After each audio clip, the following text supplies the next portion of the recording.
Raising the Bets is brought to you by the Star Quest Production Network and is made possible by our many generous patrons. If you'd like to support the podcast, please visit sqpn.com/give.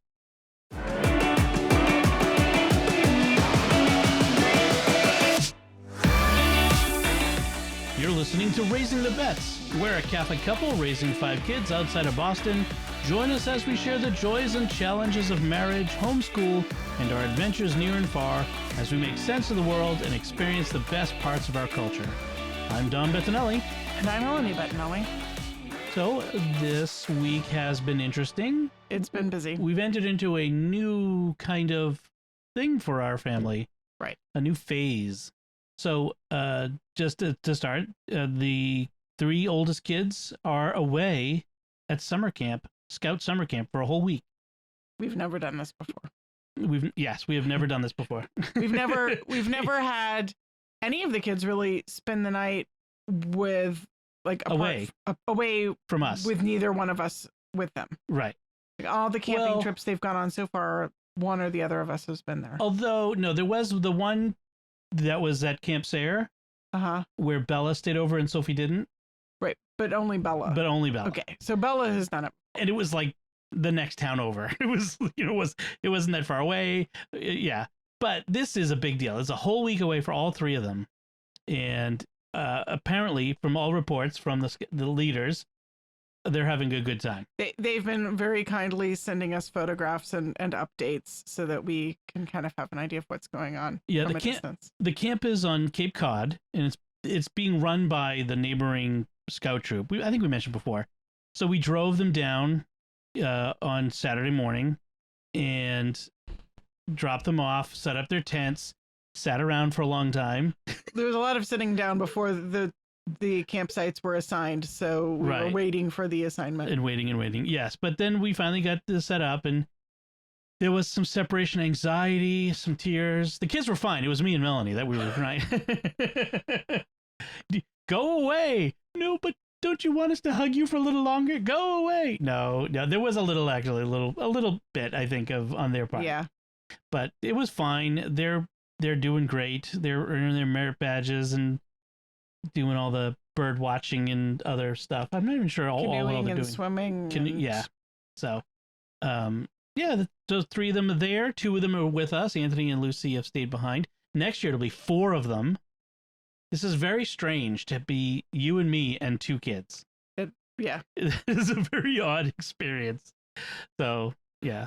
And today we spent with my mom. I picked her up this morning at my brother's house, and we brought her over, and she went to mass with us, and she hung out with us all day, and that was nice. It was very nice to have her. But it was quiet because without the older kids here to talk to Grandma, the younger ones are kind of quiet with her. Yeah, they're still not like super chatty with Grandma yet. Yeah.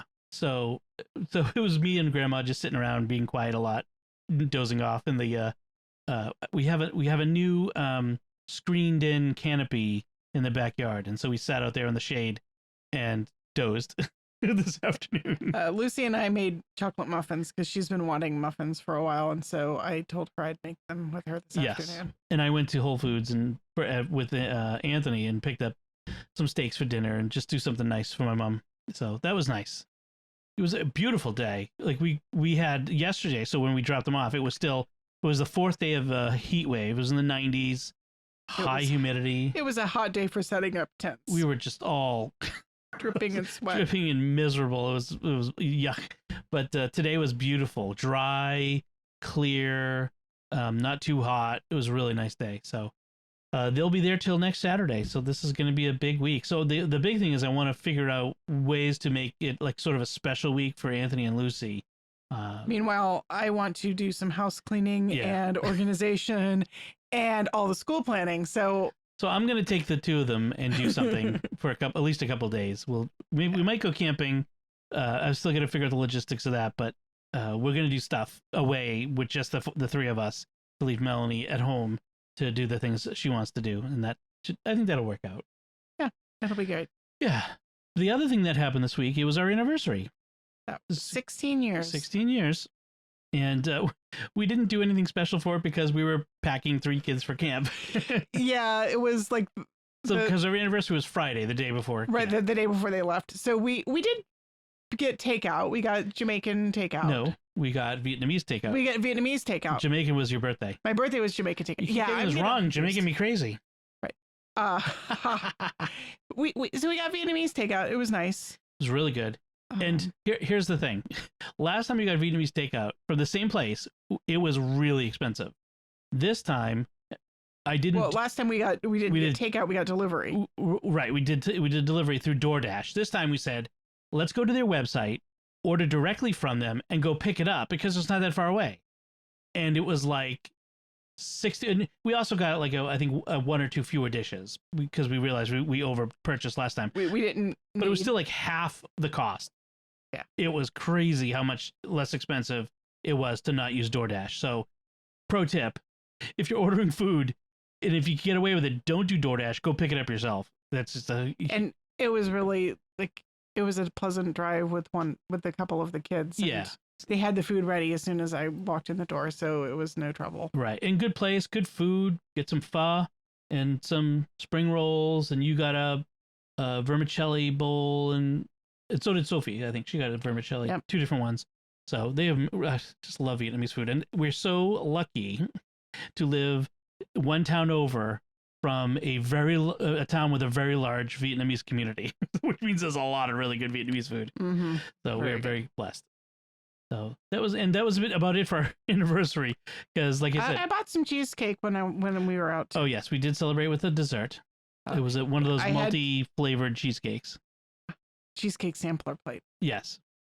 Yeah, we had to do last minute like runs to Target for more clothes because none of our kids actually have a whole week's worth of clothes. 7 days worth of like shorts and socks and underwear and stuff. Well, between the 2 girls, they kind of have one set of clothing, like one big wardrobe of clothes that they share. Yeah, so I realized that if they were like, and normally I do laundry a few times a week, so it's not really a big deal. But if they're away, there's no laundry at camp. Yeah, so they needed a week's worth of clothes. So a few more of this or that. Locks for the foot lockers that I never end up using. New foot lockers. That was a whole other thing. Yeah, but done. One thing I wanted to mention was after I dropped my mom off back at my brother's house, I was talking to him. He and his wife and their girls had been away. Their oldest is also going to different camp. And that's their youngest. Sorry, I don't know why I said oldest. Their youngest. And she's at a different camp. But the 2 sisters, their youngest and then the next youngest, are the 2 girls. The next youngest, so Teresa's the youngest. Catherine is the next youngest. I'm going to call them Teresa and Catherine. Teresa's at camp. Catherine leaves this week for college for the first time. She's a freshman in college, going to Melanie's alma mater. University of Dallas. And so this was their goodbye. So that was a big deal for them. So I was say a prayer for them.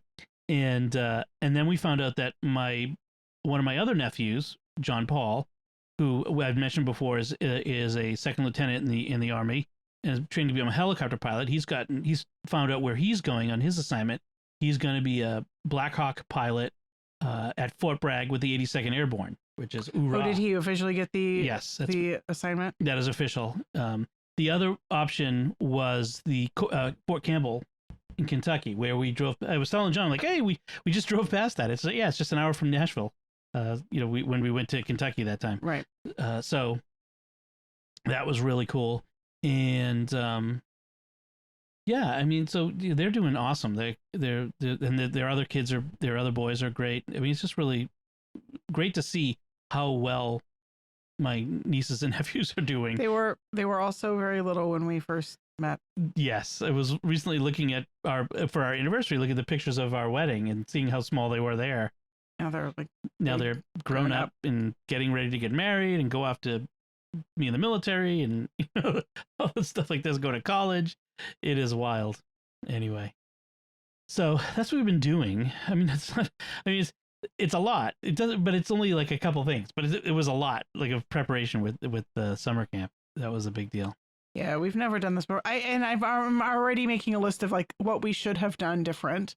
But Yeah, there was the opportunity where I could have stayed overnight the first night. That might have helped a little bit. That might have eased some of the separation anxiety. Yeah, I think they're okay now though. Yeah, but yeah, so they're doing well. So one of the things I wanted to talk about was for in the food section of our podcast. I wanted to talk about artichokes.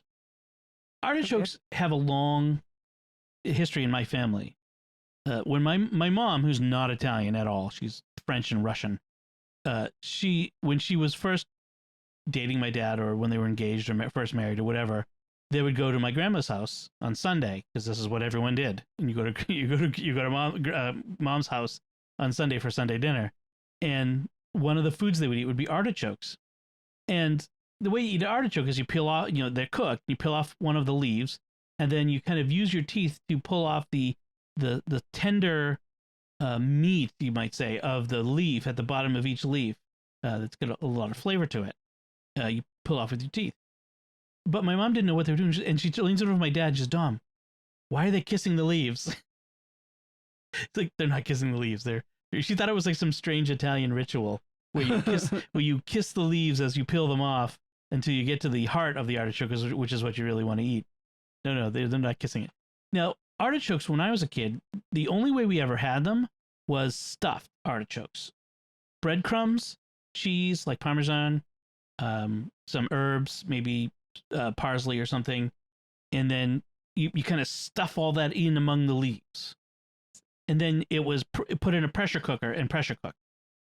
That was not at all how I ate artichokes. Yeah. We just had steamed, and then you just dipped them in lemon and butter.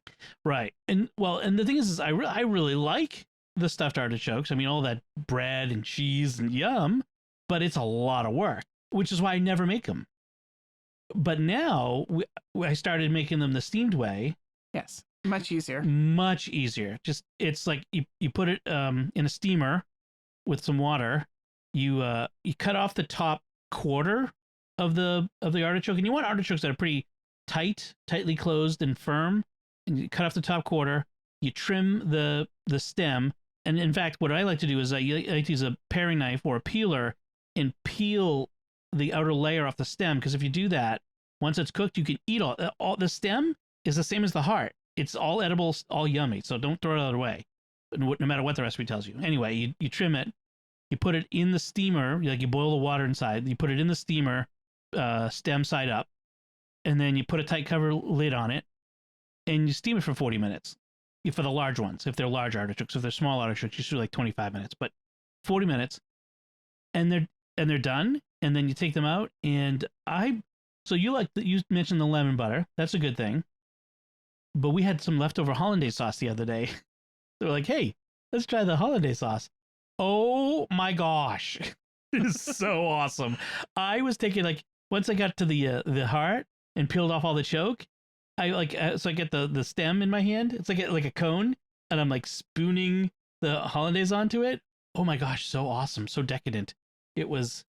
This is the only way I want to eat artichokes from now on. Hollandaise sauce is the best. Hollandaise, and this is like we mentioned before, easy Hollandaise.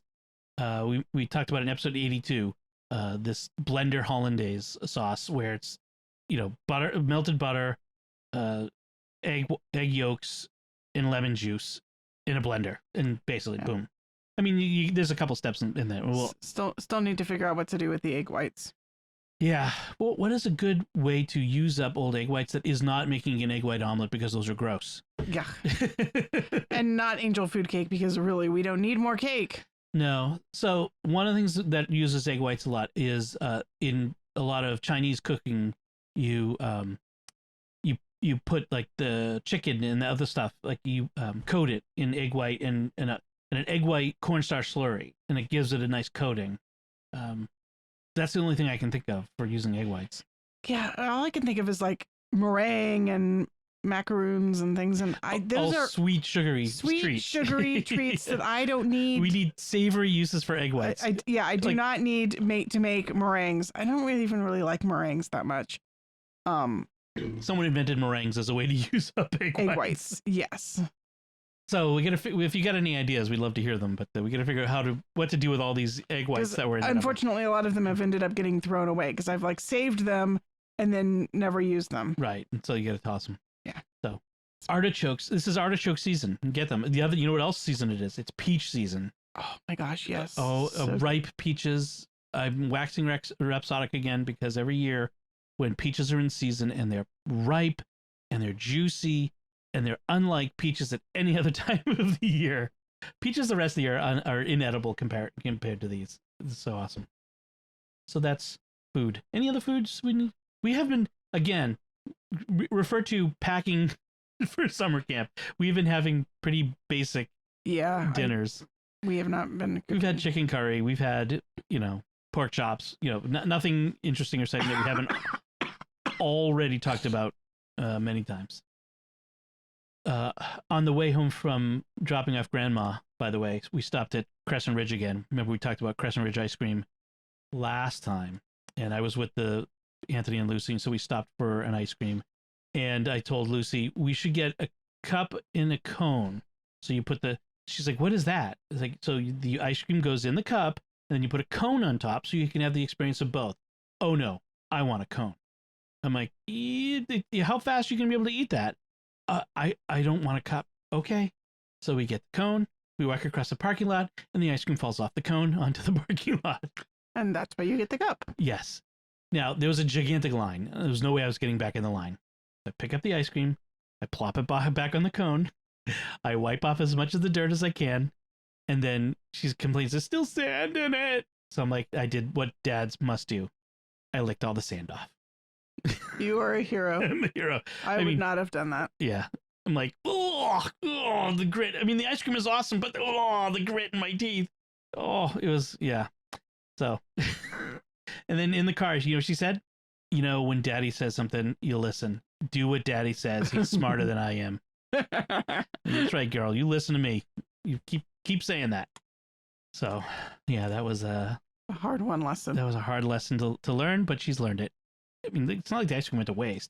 I was not going to throw it away. Well, we'll see if she remembers next time. Yeah. Oh, well, I'll remind her. Remember? Oh, yeah.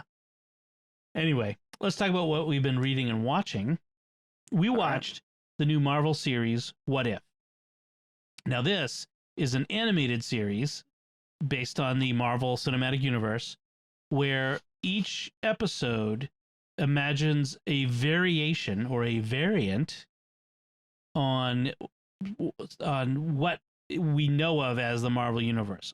For example, what if instead of Steve Rogers becoming a super soldier, it was Captain Carter, Agent Carter, Peggy Carter. I'm trying to remember what her name was, and she got super soldiered. What would have happened after that? And then it imagines it, and Steve ends up becoming, he's still skinny, gawky guy. So Tony Stark's dad, Mr. Stark, builds him an Iron Man suit, basically a World War II version of the Iron Man suit that's powered by the Tesseract, which they got away from Hydra when Captain America couldn't, etc., etc. So in other words, Agent Carter is better than Captain America because she got the Tesseract back. There was a little of that going on. There was a little bit of hear me, I am woman, hear me roar. I thought it was a fun episode. But it was, yes, overall it was a fun, good episode. I liked it. It wasn't super heavy-handed on that. There was a little bit of the misogynistic general thing, which I don't know, maybe it was a lot like the Agent Carter series, which kind of bugged me. They really played that hand a lot. And I'm like, can we just stipulate and move on and have talk about some other things besides how misogynistic the other agents are toward her? It had a lot of promise. I really liked the character. I just felt like the writers leaned on that theme more than they needed to. But in in What If, it wasn't too bad. I thought the animation was really good. What did you think of it? Yeah, it was good. Yeah. What? Yeah, it was good. I mean, I didn't particularly note the animation, but it was good. I don't know. I guess I've been paying attention a lot more animation with Bad Batch and some other stuff like that. That I don't watch a lot of cartoons, animated stuff.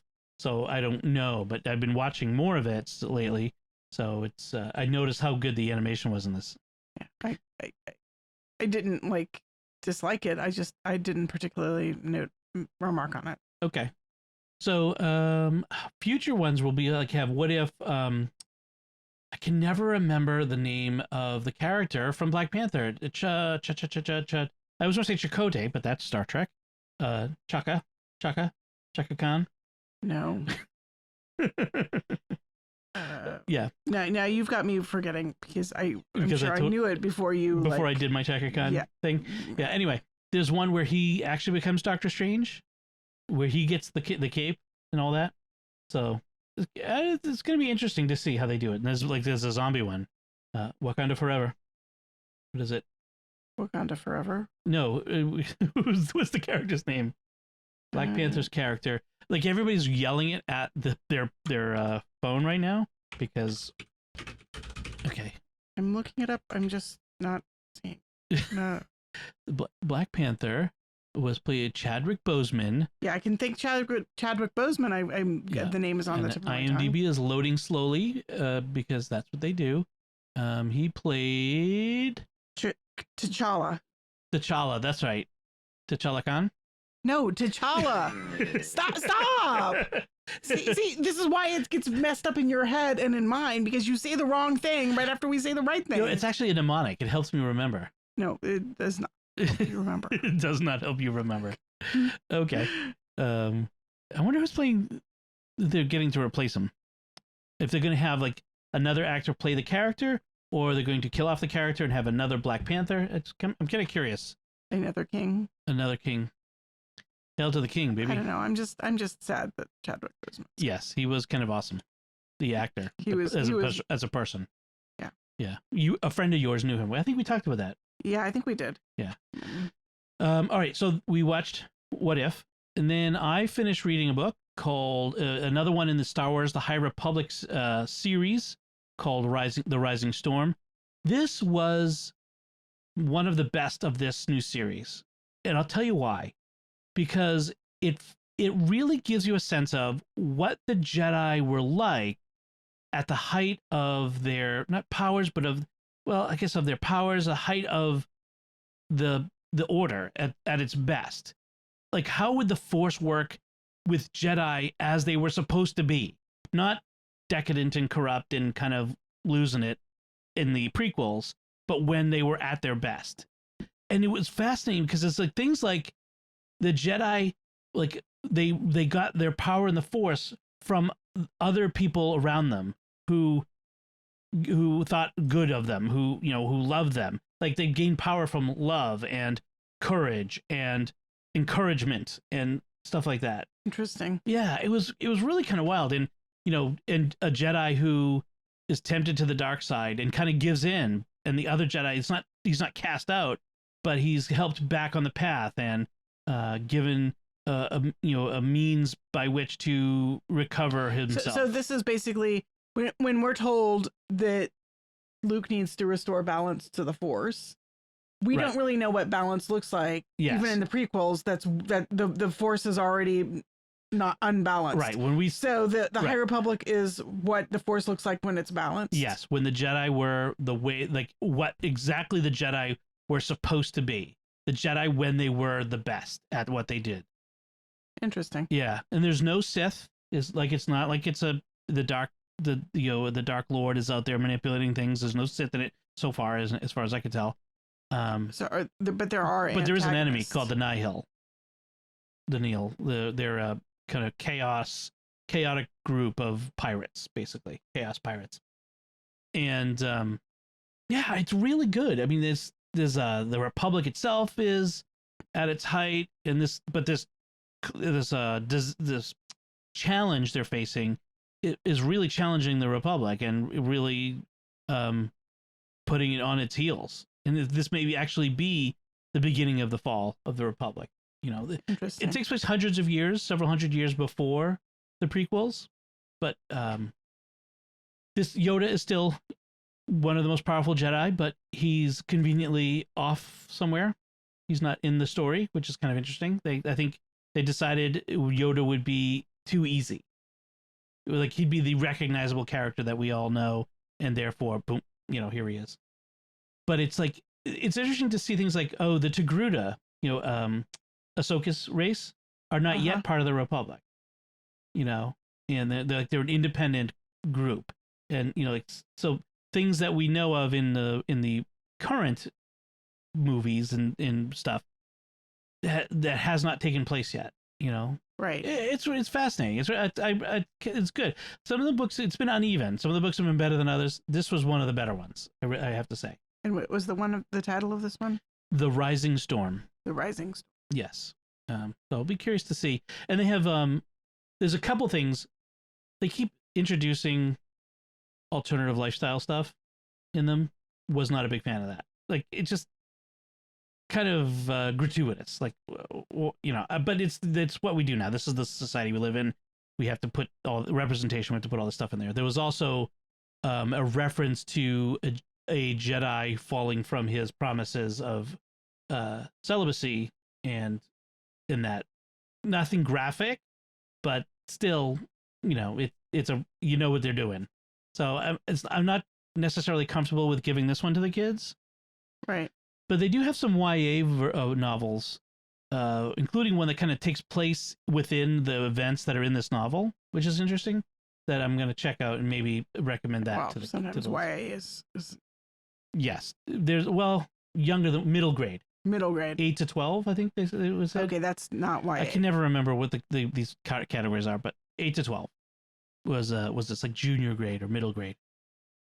So that's what I've been doing. But you've finished a couple books. Yeah. Okay. So I first read one that was suggested in one of my homeschooling book groups. It was called The Forbidden Temptation of Baseball, which it's a great, intriguing title.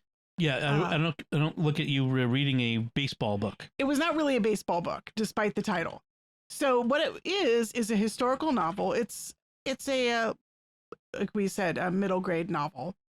And so basically, in the 1870s, the Emperor of China was convinced to send 120 boys and young men to the United States to study English and to hopefully learn enough English to be accepted to universities and to study science and engineering so that they could bring back Western knowledge and technology to China.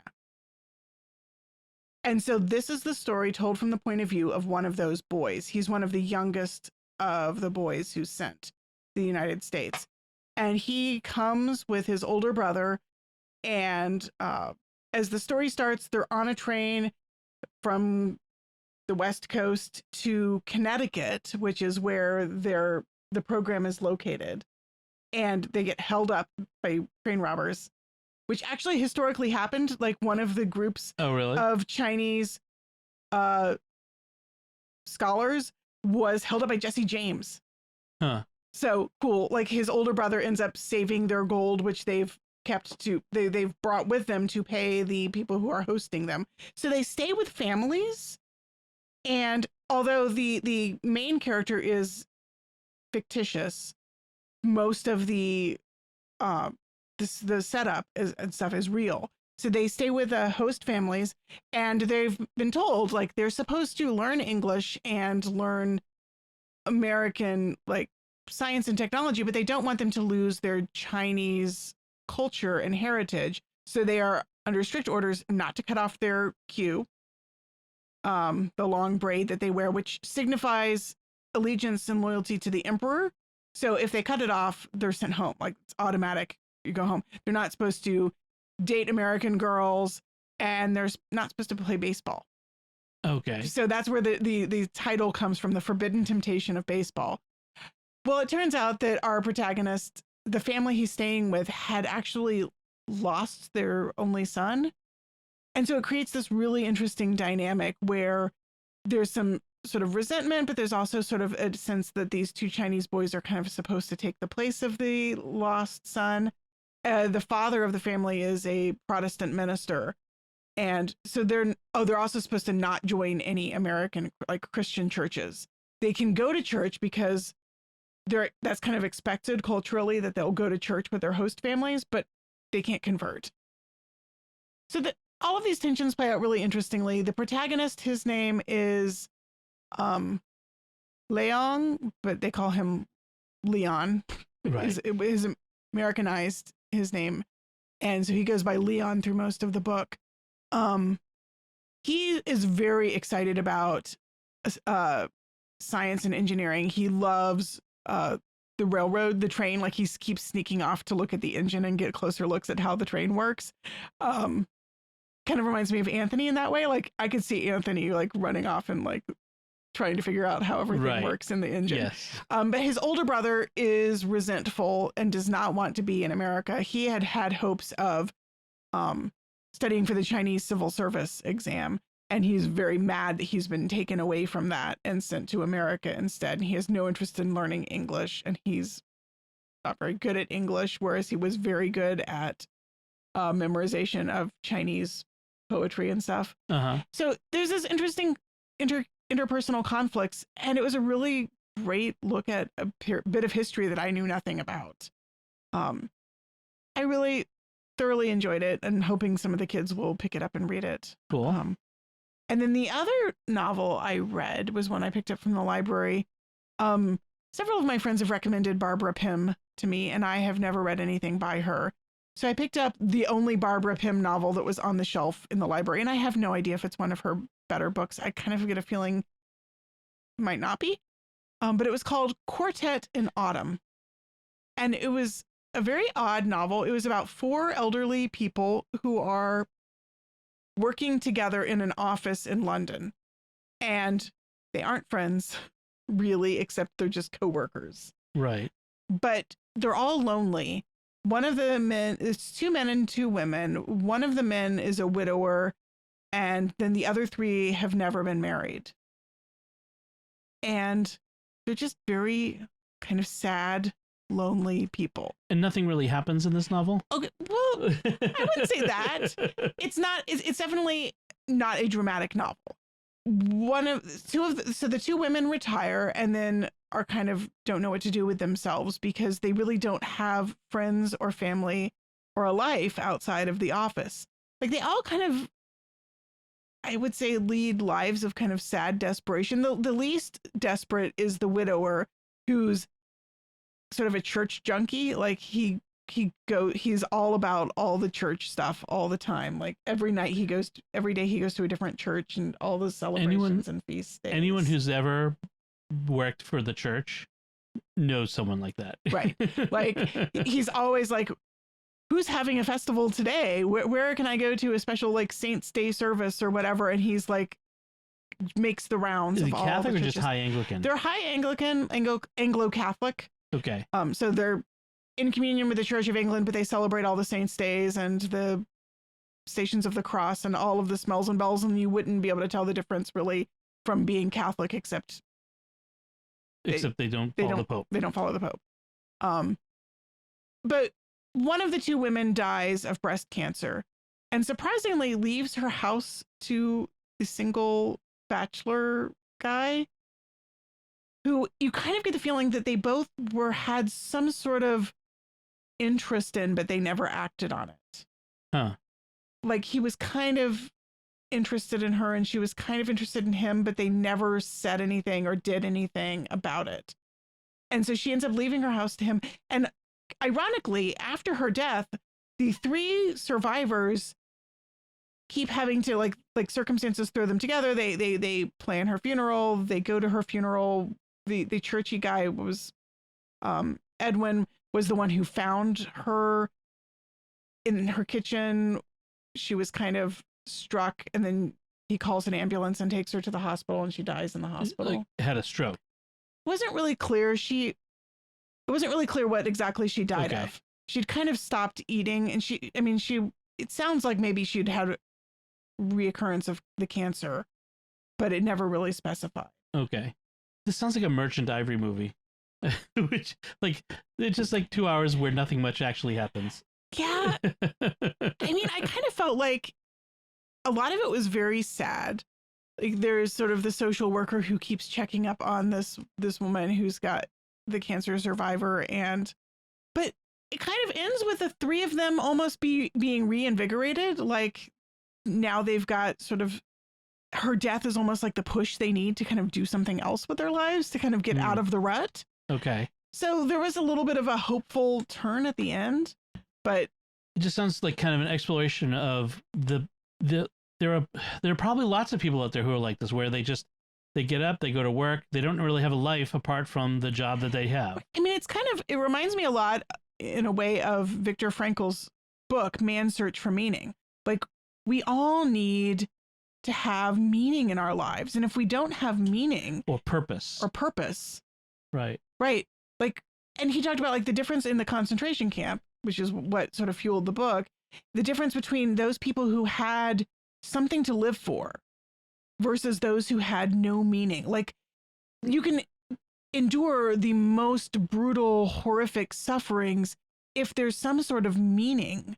Right. But he said you could tell, like, the people who didn't have any purpose in their life, like, they just looked dead inside and they would quickly die. Like, they just didn't have anything to live for. Right.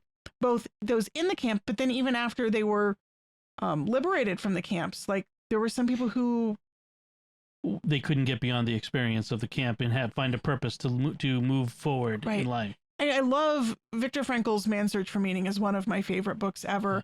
And I kind of felt like this book was sort of that experience of people whose lives don't really have any meaning. It reminds me of that podcast I was telling you about. I was listening to the Art of Manliness podcast, and they had, I forget what the exact episode it was, but he had an author on who writes about finding your purpose. And he talked about his own experience where, as a 60-plus-year-old guy, finding out that his dad did not die in World War II, like his mom had told him, but in fact, actually, he learned it when he was younger, but had never had any contact with his dad. And then in his 60s, his adult daughter came to him and said, I found out about your father, about who he is and what his life was like. And then by finding out about this stuff, it gave him a connection and helped him. He talked about this in the context of we are constantly having to find our purpose in life. That purpose is a constant exercise, like the search for purpose. And it doesn't have to be world-changing, earth-shattering purpose. There isn't necessarily just one. I have a purpose of being a husband and a father, and purpose as a podcaster, but also other purposes, other things that give my life meaning.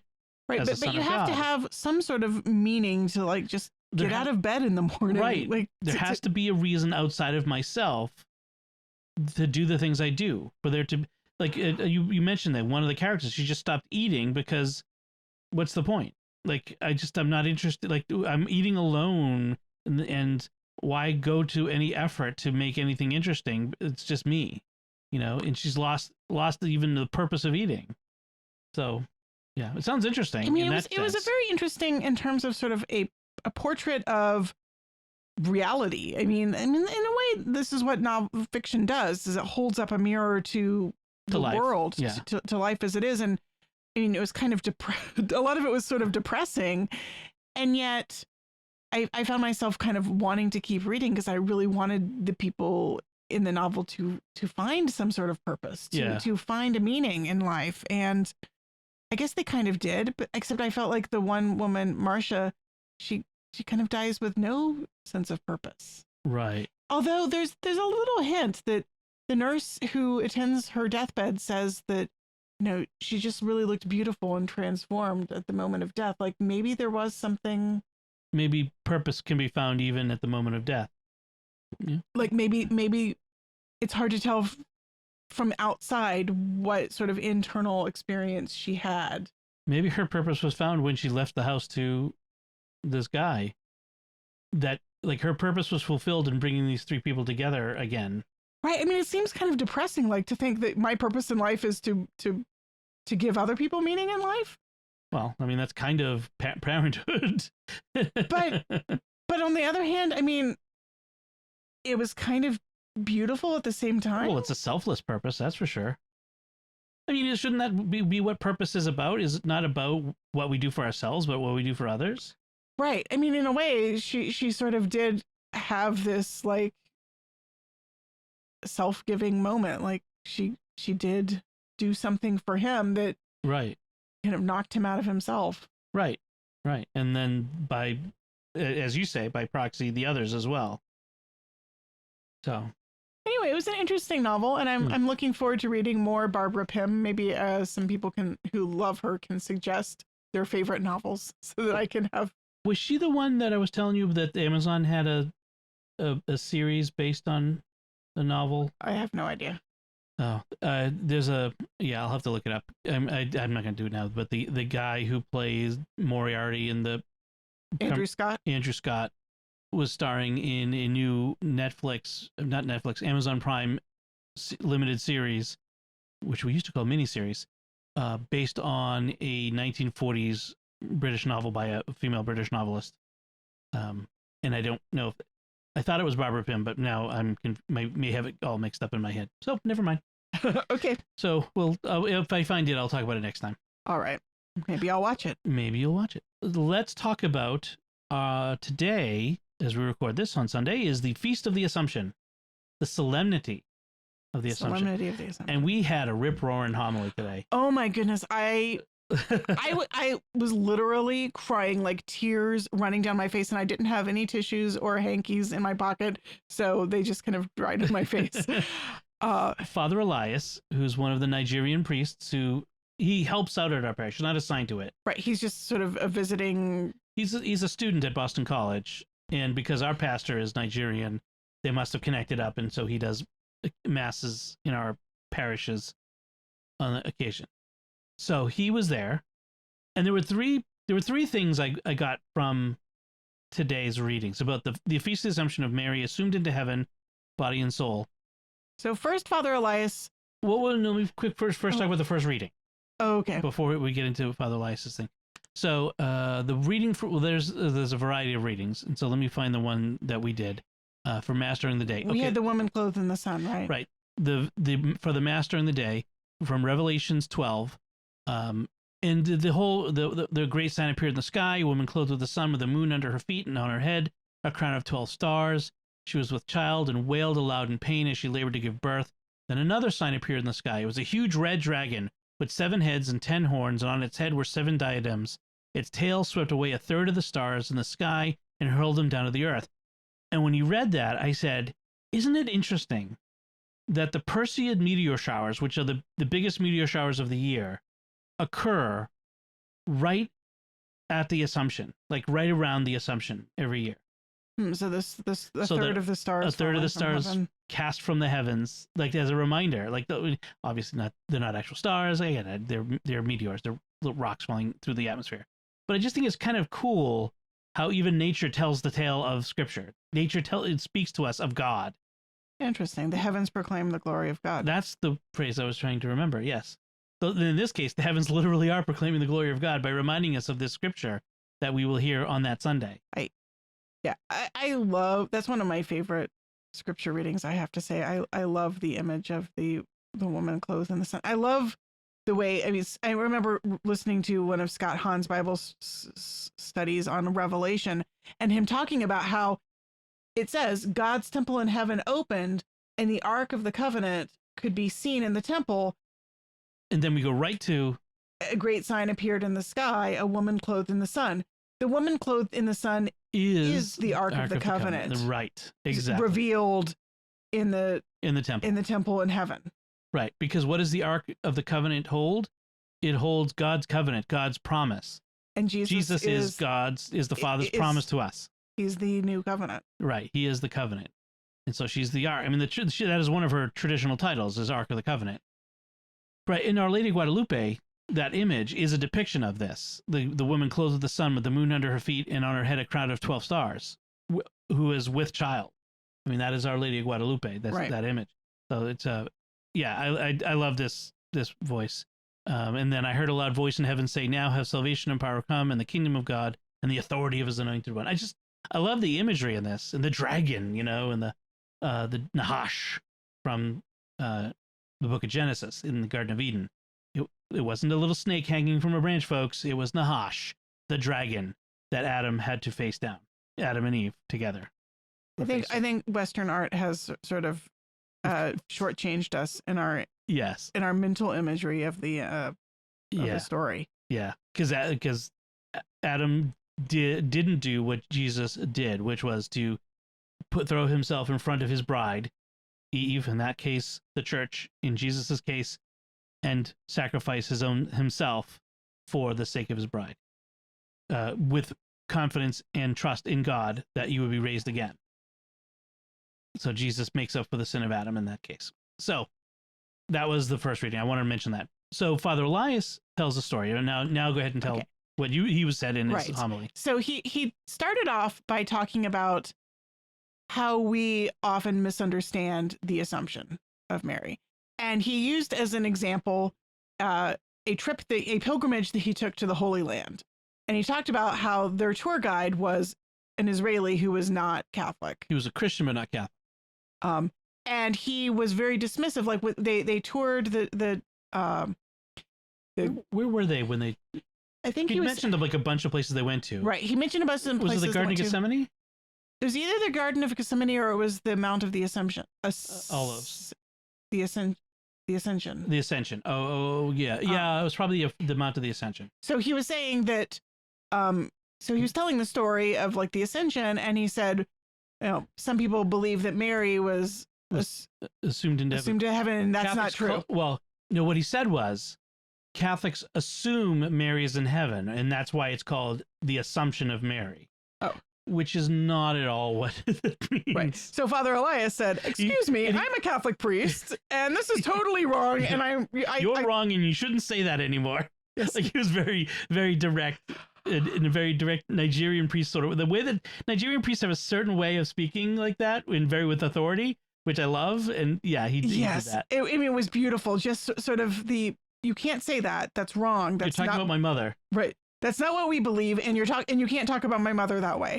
And he talked about like I love my mother. Like talking about his earthly mother, his mother. Right. I love my mother. I cherish her. She's beautiful. She's wonderful. I wouldn't let anything happen to her. And so why would you think that Jesus would let anything bad happen to his mother? To his mother. Right. He talked about like all the places Mary was. It was the wedding at Cana and what Jesus did there, and how she followed him to the foot of the cross, and how he gave her to John, and John and gave John to her, and Jesus took care of his mother, and of course he would assume her into heaven so that she would not suffer the corruption of death and the decay. And he didn't mention specifically, but if Mary is the Ark of the Covenant, then if God, how did God treat the Ark itself? The Ark itself was holy. It was holy. Like if anyone touched it irreverently, they were struck down dead. Yes. How much more so Mary, who actually held God himself. The God himself, the Godhead. So of course she didn't go into the tomb. And by the way, the other thing Father said to the tour guide, if Mary wasn't assumed into heaven, show me here in the Holy Land where her tomb is, because she was revered above all the apostles. We know where every single one of them is buried. We know where all of the patriarchs are buried. We have all of their tombs and all of the churches everywhere. Where's her tomb? Christians would not let her be buried and her tomb lost. She is right. If Mary had died and been buried, her tomb would be the most important pilgrimage site after the Church of the Holy Sepulchre. Right. It would be a major pilgrimage site. It would probably be the biggest church in the Holy Land, but there's nothing. And there's no church. There's a church of the Dormition. Right. And there's the church at Ephesus of Mary's house. Mary's house, where she lived with John after the resurrection. But there is no church with the tomb of Mary. Right. So. so that was part one of his homily. Okay, and then he got more personal, and he told us why he had such passion for Mary as his mother, because he wanted to tell the witness of the great things that Mary had done for him personally, and this was incredibly moving.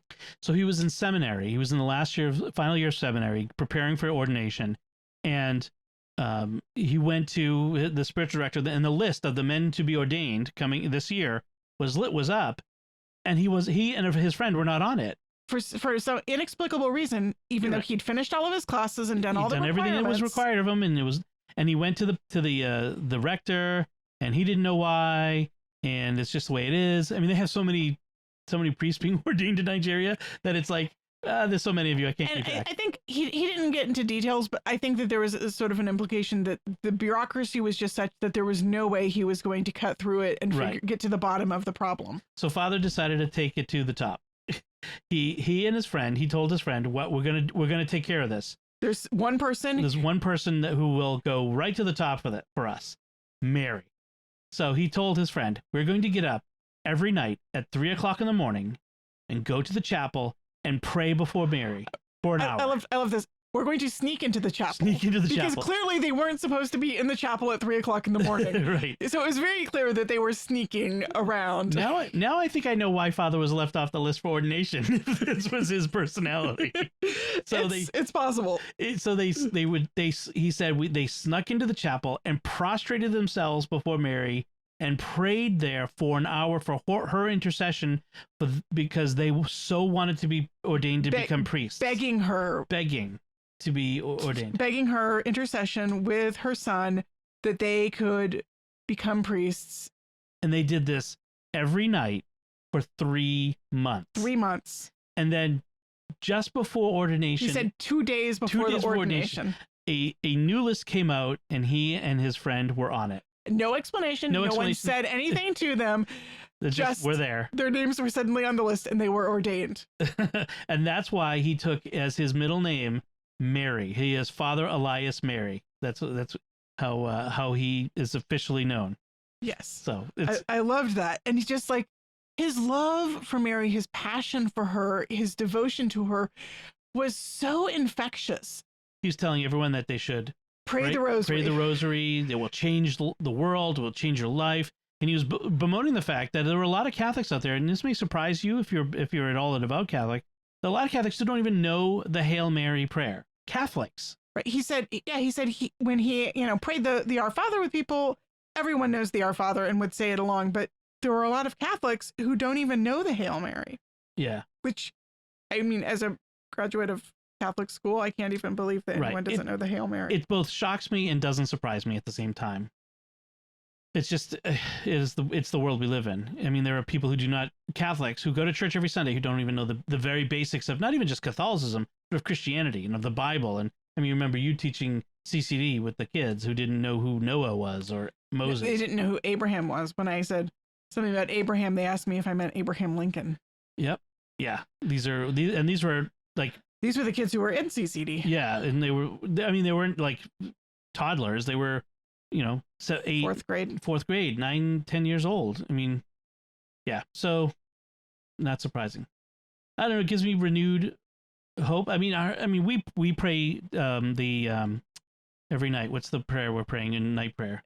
Compline. No. At the end of night prayer, the Marian prayer. Yeah, it changes depending on the liturgical season. Right now, it's the Hail Holy Queen. Could not get it out. we pray the Hail Holy Queen, and our kids know it. They know it by heart, and that's beautiful. This is what it's about. Oh, one of the things I wanted to mention, speaking of our kids praying, one of the scout leaders told us that they were telling us how the kids were doing, and they said, yeah, we went to bed early last night, and Isabella and Sophia and Ben were praying together, night prayer from memory, together in their tent before bed. Yeah, Ben went over to the girls' tent and prayed with them. Yeah, before going to bed. And this was something they set up on their own. We didn't say, now make sure you pray prayers together every night. They planned this. They told me that they were going to do this. They figured out that they need to pray together every night. I think the girls had done that before on another camping trip. They did it on the last camping trip, on the canoe trip. Yeah, and Ben and I prayed in his tent. But they've memorized the prayers of night prayer, so most of the Psalms. So it's pretty awesome. So not only is it good for them, it's also a great witness. They are evangelizing by their witness to the other scouts. Yeah, many of whom are not Christian or Catholic, or if they're Catholic, they don't really practice. So it is a great witness. I'm very proud of them for that. So proud. Yeah. Anyway, Mary, she's a great mom. Yes. We should all spend more time with her. Yes, we should. And so, all right, that should do it. Let's take a moment to thank our patrons who make it possible for us to create Raising the Bets, including Brian T., Jacob W., Tim H., Bill B., and Ron T. Their generous donations at sqpn.com/give make it possible for us to continue raising the bets and all the shows at StarQuest. You can join them by visiting sqpn.com/give. So that's it from us. If you've got any feedback for us, you have any suggestions of Barbara Pym novels or other things like that, let us know by commenting at sqpn.com/bets. That's BETTS. Or the SQPN Facebook page, facebook.com/StarQuestMedia. Or send an email to bets@sqpn.com. And links from our discussion are in our show notes on sqpn.com. Be sure to join the StarQuest fan club by texting StarQuest to 66866. Send StarQuest to 66866. Follow the prompts. You're going to get special emails and some inside information. Until next time, I'm Dom Bettinelli. And I'm Melanie Bettinelli. Thank you for listening to Raising the Bets on StarQuest.